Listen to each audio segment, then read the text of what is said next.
Tom, I don't talk about recruiting a lot. I mean, how often do we talk about recruiting on the show? There aren't many high schools I know a whole lot about in when it comes to college recruiting. I leave that to Michael. I leave that to Matt. I leave that to On3, all their experts.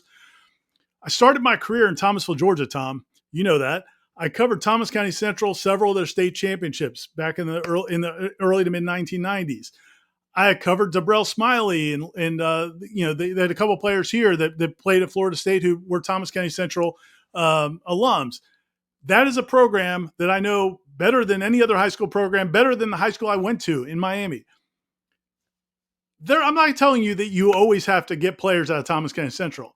I am telling you that they're on another great run again. And the way high school football works in South Georgia is because all those schools, most of them are county schools, the players kind of migrate.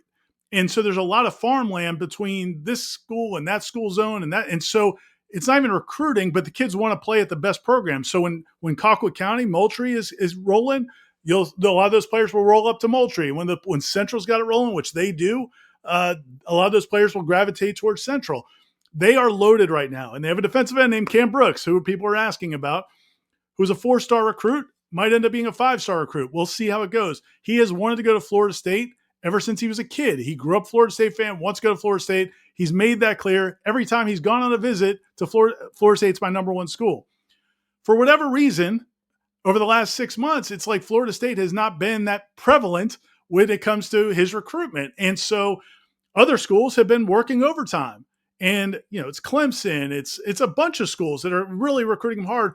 Cal is one of them. Cal Berkeley, one of the two schools Florida State beat. On the other side of the country, they've made it a point to recruit Central more than Florida State has. They've apparently been to see this kid multiple times, this young man multiple times. They got him on an official visit this weekend, and he committed to Cal. Listen, fine school. Congratulations, Cam. We'll see if it sticks. I'm sure Florida State and Clemson and everybody else are trying to fight you to keep you out of it. But, man, if this kid, this young man, who's also, like, smart, upstanding citizen, like everybody loves him, 4-star defensive end, I don't know that he's going to end up being the next great defensive end. I do know that he's a 4-star who wants to come to your school, is 30 minutes up the road, and has been talking about Florida State his whole life. And then for whatever reason now, you have not recruited him as hard as Cal. So if that happens, I've given Florida State, I've given these coaches a lot of benefit of doubt over these last 5-6 years, Tom, whether it was COVID. Well, it's hard, man. They've been dealing with COVID for 2 years without visits. Then it was, they went heavy in the portal. And then when you go heavy in the portal, it's hard to really recruit high school kids. So I understand that. If they lose this kid, man, to me, it's the biggest embarrassment yet. And there's been a ton of them. We can go through all the embarrassments they've had in recruiting, and a lot of them I've tried to excuse away. If they do not get Cam Brooks, it is the biggest embarrassment they've had yet. It would be like, and I said this to somebody the other day, it would have been like Florida State losing Antonio Cromartie and Ernie Sims back from Lincoln High School in North Florida Christian. Not that he's going to be that level of player, we'll see. But in terms of your backyard, and he wants to go to your school, there are some guys that, listen, man, there have been players out of Tallahassee that have gone to other schools because they didn't want to stay in Tallahassee. They never really liked Florida State. They wanted to go to Alabama. They wanted to go to Michigan. They wanted to get out of this area. This is one that wants to stay. And if you lose him to Cal, there's no defending that, and there never will be any defending that. And that set me off. I could not believe when I saw that commitment yesterday. And then when you hear that it's partly because they have not really recruited him. I mean, they've recruited him. They've made an effort. I think Tony White, the defense coordinator, went up and saw him in the spring. They've done some things here and there, but they have not really shown him he's a priority the way freaking Cal has from the other side of the country. So, yeah, man, I don't talk about recruiting a lot. That's one school I know. That's one player I've been aware of for 2 or 3 years now, and it looks like they've totally screwed it up. Well, and you don't bring the heat like that a whole lot. I mean, it's ridiculous. It's outrageous.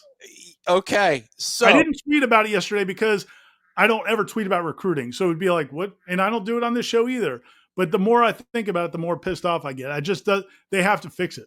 I mean, and it's not because Cam Brooks is going to be a superstar. We have no idea. It's recruiting.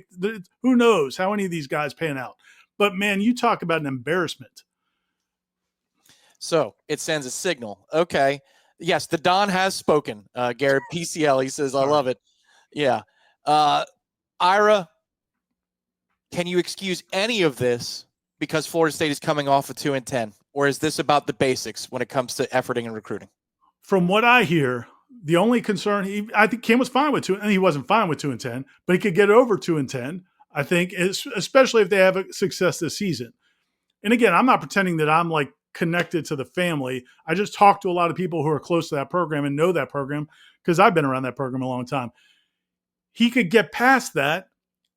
I think he did have somewhat of a concern, and it's logical, is you change defensive systems. And so, you went from a 4-3 to primarily a 3-3. And there's a lot of talk about what's the jack position. When he was recruited, when he talked to Tony White, it sounds like they talked to him about playing that jack position. Tom, we cover this team, and I can't tell you exactly what that jack position is. So, we'll see better in the fall. It sounds like it's very interchangeable. So that's a little bit of a concern, is the fit. Like, I think he knew he fit as a 4-3 end. I think there's probably a little bit of concern there, but man, nothing like that's a problem. That's a deal breaker. This is more about Cal has apparently come and made him a priority. They've made multiple visits going back to the fall and now to see him. And for whatever reason, Florida State. And listen, man, he's not the only one. There's a few other kids at that school there's a receiver named Dunbar who just put out a top 6. He's like a 6'5" receiver that everybody in the country wants. Florida State was one of the last ones to offer him.